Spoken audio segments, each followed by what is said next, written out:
Good morning, Lionel fans. We have an exciting announcement today. Of course, it's May 10th, so this is an important day in railroad history and momentous occasion.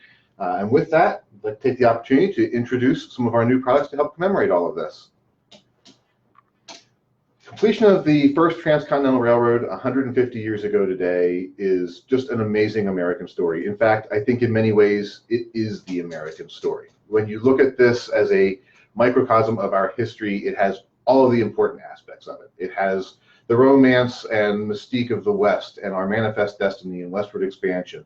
It's about, it's an immigration story. It's a capitalism story. It's a political story. It has all of the nuances of the American experience wrapped up in it, excitement, drama, and at the end of it all, this tremendous sense of accomplishment and achievement. To be fair, it's not a perfectly clean story either. It is full of politics and corruption and greed and racism and, of course, death by untold numbers. But despite all that and through all that, we end up with the accomplishment of its century, what was the equivalent of the moon landing of the next century, 100 years later. This really was one of those unimaginable accomplishments of its day that, when completed, really helped unite this country, helped heal wounds after half a century of brutal civil war, and transformed us from being these United States to the United States. And this is certainly one of the most iconic images in American history. I think it captures that spirit very well, where you see this mixing of all the different personalities involved in this. And while it really is a story of people and the nation, two stars do stand out in this, and that, of course, is the Central Pacific's Jupiter and the Union Pacific's 119. And that's where we're going to spend a lot of our focus here today. Unappreciated in their era, both the original locomotives were scrapped before the end of the century, and so by the time the railroads wanted to start retelling this story, they used a lot of different stand-ins for a long time to recreate the look of the 119 and the Jupiter. It wasn't really until 1975, when new replicas were set out to be built for the National Park Service, that we had a new example of these locomotives. And in fact, at the time, these were the first steam locomotives built in the United States in over 25 years when they were released. Painstakingly done, over 4 years of research from original documents and drawings from the builders to recreate these replicas and make them as accurately as possible. Their story really hasn't stopped even since then, and their interest has certainly not waned. The two original locomotives, the 60 Jupiter and 119, both also have given rise in more recent years to two new replicas. We have the Leviathan, which is nearly an exact copy of the Jupiter, and then most recently the York, running on the Northern Central Railway, which takes elements of both designs as well as some other pieces to recreate a more Eastern flavored locomotive. So now today we have four of these great famous 440s that are out there still delighting thousands of people with their history, their color, and bringing that story back to life. Lionel, what we wanted to do was to bring that same drama to you just as well and just as accurately as possible. So we have been doing the latest in research on these locomotives to bring you something that is truly historically accurate, right up to the minute, working with experts in the field on what the locomotives really should look like. If you're probably familiar with the 119 and the Jupiter, you know they've already gone through a couple of transformations in their color schemes since they were built and first released. Starting off very brightly colored, actually deco schemes that were designed by Ward Kimball, to a more historically accurate in terms of color or in terms of design tribute in the early 1990s. And now even today, the research continues on these locomotives as we continue to find new studies, new historic documents from the original builders on what locomotives look like. And so our replicas will be the first done after this new research and new artwork. So they may even look a little different than what you're used to, but I think each time the history gets a little closer on these, you see the color choices becoming more sensible. The overall look and feel of the engines becomes much more dramatic and stately. And the final result is going to be simply stunning on these models. So we're bringing these replicas to you as only Lionel can. These will be die-cast and brass construction. Die-cast for a couple of reasons. The boiler, the cab, the tender will all be die-cast construction. It makes the deco, which on these locomotives is quite elaborate, much easier for us to produce. It will also provide a little bit more weight to give these engines some traction. Scaled from the original drawings of the replicas themselves. These are dimensionally accurate in every way possible. The art has been approved by some of the leading historians in the field on the newest designs and latest historical research. TMCC, DCC, and conventional operation are all possible with this. We'll take a look inside one of these models here virtually on the screen in just a minute, but we've managed to get one of our control boards in the tender, which includes not only our TMCC operation for Lionel's command control, but supports DCC operation as well. And of course, for conventional operators, you can always use your transformer. Also on the bottom of the tender, these have the track IR sensor, so that if you want to use your Lionel sensor track to upload data or to work in with other features on the models, you can do that. LED headlight, why not? And then each one of these models, like our other previous exclusive engines, will be uniquely numbered and a limited production run. Because the locomotive was so small, we had issues getting sound and smoke features on board, but as you're going to see here in a minute, we've added separate sail passenger cars that will have a soundboard online that you can simply pair up with the locomotive and get full sound features with these engines as well. So that will give you all the drama and enjoyment for those operators who want to enjoy these locomotives, as well as having the most beautiful model possible for those who just simply want a nice display piece as well.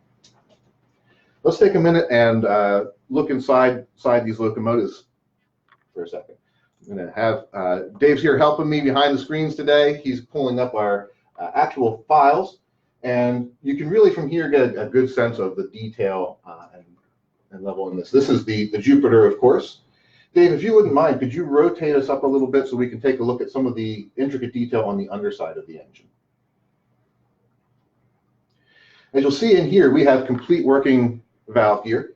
All the small parts on the inside of the frame are there. So there's a lot of stuff going on in this locomotive that you don't necessarily appreciate right away from a first look or from the finished art views. All of this is functional. We've got several pickup rollers on here so that you'll get plenty of good contact running these small engines around your layout. Beautifully finished inside and out, right even to the wood detail on the bottom of the cab roof. Dave, if you could you swing around a little bit so we can see some of the interior cab details as well. Fully finished backhead, all of the gauges, levers, throttle, etc. Everything finished nicely inside the locomotive. Just to give you a sense of size, if we can take a look back here at the tender, Dave. If you'll click on that and hide the body for a minute, you'll see our VEMC control board inside. And notice how it is just the perfect fit for inside the tender tank. There's really no room to spare on this one. There will be a wired tether that connects the electronics, of course, to the motor in the boiler. Trucks are finished with all new die-cast trucks, right down to the safety chains on the trucks themselves. We've included every possible detail on these locomotives to recreate the originals as accurately as possible.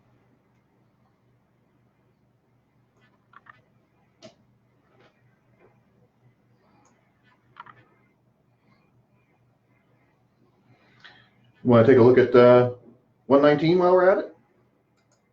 We've done tooling for 3 different locomotives. We've got the Jupiter. Here we have the 119. Very similar. This 119, of course, was a coal burner. So you have the extended smoke box, a more narrow stack. Lots of other different details on the engines as well. Very ornate bell hangers and so forth. Beautiful engine from front to back. And we've also tooled up the York. Again, historically accurate to the York as the replica stands now, including the backup headlight that was put on for their operation on the Northern Central, the slatted pilot, the larger bonnet stack, etc. So again, front to back, accurate to the original, including the arch bar trucks that the replica has now, which are actually a much later design than what the original locomotive would have had. But in this case, again, we're modeling the replica, so we kept it as accurate to that model as possible.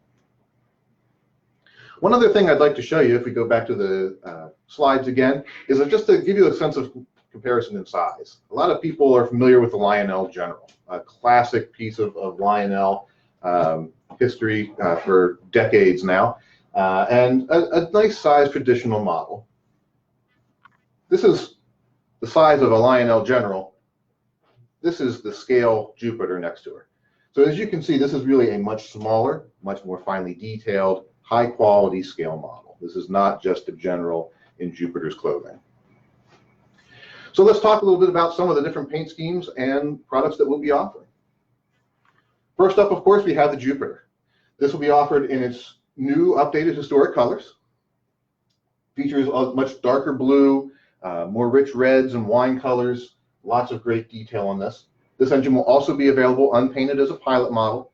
Like all of our pilot models, that allows you to really appreciate the fine details, both die-cast, brass, and stamp metal all in here, protected in a nice clear coat finish. Does really make an attractive piece.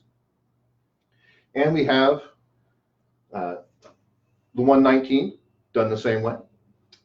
Again, as it will be in its new updated historic colors, or unpainted as part of a pilot model. Onto the other replicas, we have Leviathan. This will be done as the locomotive was restored in the bright red color scheme. Very popular, very interesting looking locomotive. A really fun one to have on the layout, and sister to the Jupiter. Worth noting that in 1869, Leviathan was one of the locomotives on the Central Pacific that actually helped carry the Golden Spike from California to Promontory. So there were several trains involved in that movement, and Leviathan was on the point of one of them. Okay. Of course, as mentioned, we have the York. This is a really great, colorful locomotive. Lots of wonderful detail on this, and any fan of modern steam replicas, I should say, will really love this. And of course, if you're a O-gauge model train guy, York's kind of a special place too. So there's a nice connection there as well. Last but not least, we decided to do one other locomotive with this. Just as this was starting to come together, Leviathan was moved to a new location and is going to be used to portray Pennsylvania number 331, which was their locomotive they used to pull the Lincoln funeral train for a number of years. After meeting with the people there and looking at the plans coming up, we initially thought maybe we would go that route with this locomotive as well. And then the more research we did, the more we decided to take a slightly different course, maybe save the 331 for a later release, and go with just a classic Pennsylvania Railroad steam locomotive. The 119 design is very similar to the Pennsylvania C-Class, which later became the Class D3 440. And so we took a look at this engine from a typical Pennsy standpoint, and went through and gave it a good treatment. The art that you see here reflects what these locomotives would look like circa 1892 to 1895. After talking to some historians again just last night, we looked at it and said, you know, we could turn back the clock about 2 years and really glitz this one up a little bit. So we're looking at doing some updated art on this even as we speak. We know that in 1891 was when the Pennsylvania issued the mandates that all of the brass and all of the polished boilers and so forth would be painted black. So and at that point it was black, not DGLE Pennsy guys. So we're going to backdate it to about 1885 and put a little bit more splash of color on there to put it in pairing with some of the other locomotives. Going along with these cars, we have passenger car sets available as well.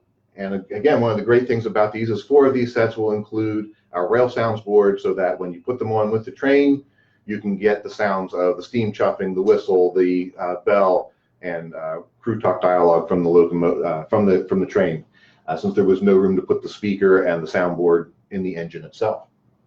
So we have 5 different 2-packs altogether, 1 for each of the road names, and then the Woodruff Sleeping Car set, which will be a great add-on to any of these sets if you want to increase the length of your train a little bit.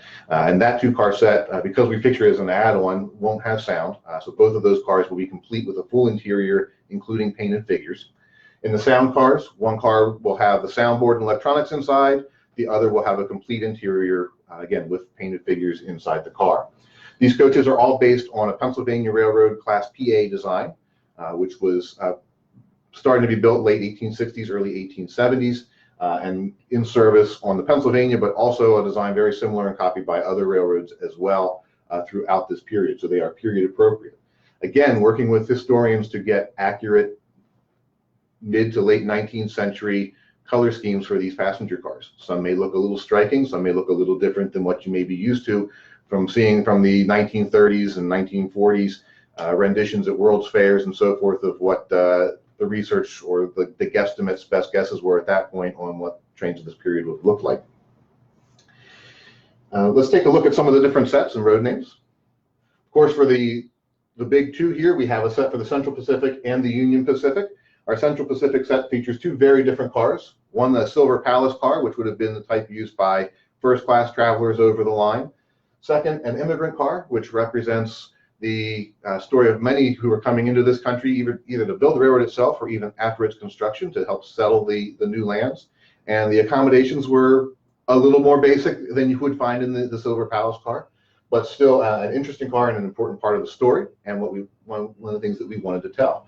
Union Pacific, we have a pair of coaches that are featured in a vibrant yellow with a two-tone green accent and lettering. Very interesting look but typical of the period. For the East Coast, we've got a pair of Northern Central cars to match up nicely with the York, as well as a pair of Pennsylvania cars, which will, of course, match nicely with the Pennsylvania locomotive here.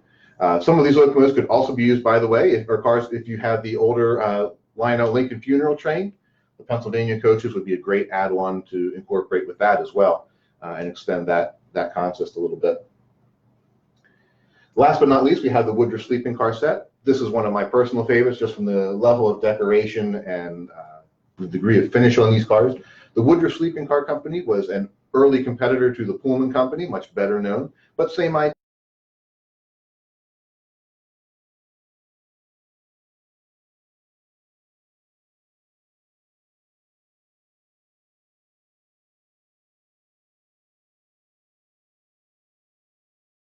Piece of early American railroading history.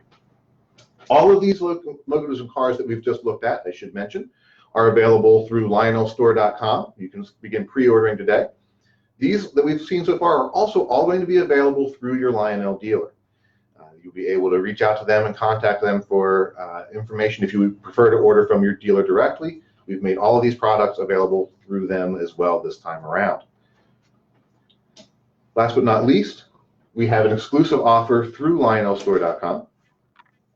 This is an exclusive bundle that includes both the Jupiter and the 119, as well as a pair of sleeping cars in there to complete the set, and those will be available